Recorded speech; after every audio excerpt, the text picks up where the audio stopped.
மாந்திரிக பூஜை என்றால் என்ன என்பதற்கு மாண்புமிகு அமைச்சர்கள் தக்க விளக்கத்தை அளிப்பார் என்பதை கேட்கிறது. மாண்புமிகு அமைச்சர் அவர்களும் சில விளக்கங்களை கேட்டார். அவர் அந்த கேள்வியை கேட்கின்ற போது மாந்திரிக பூஜை பற்றி சொன்னார். மாந்திரிக பூஜை என்றால் என்ன என்பதற்கு மாண்புமிகு அமைச்சர்கள் தக்க விளக்கத்தை அளிப்பார் என்பதை கேட்கிறது. மாண்புமிகு பேரவைத் தலைவர் அவர்களே, அவரும் ஆன்மீகவாதி, நீண்ட நெறிய படிக்கட்டுகளில் பல திருக்கோயிலில் அவர் எண்ணங்களை நிறைவேற வேண்டும் என்பதற்காக சுற்றி வருபவர். அவருக்கு தெரியாதது ஒன்றுமல்ல.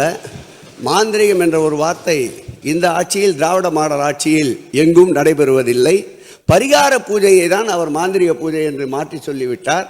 பரிகார பூஜை மண்டபம் தான் கேட்டார். நிச்சயம் அந்த பரிகார பூஜை மண்டபம் ஏற்படுத்தி தரப்படும் என்பதை பேரவைத் தலைவர் வாயிலாக மாண்புமிகு முன்னாள் முதல்வர் சட்டப்பேரவை உறுப்பினர் அருமையன் பன்னீர் அவர்களுக்கும் நம்முடைய ராஜேந்திரன் அவர்களுக்கும் பேரவைத் தலைவர் வாயிலாக தெரிவித்துக் கொள்கிறேன்.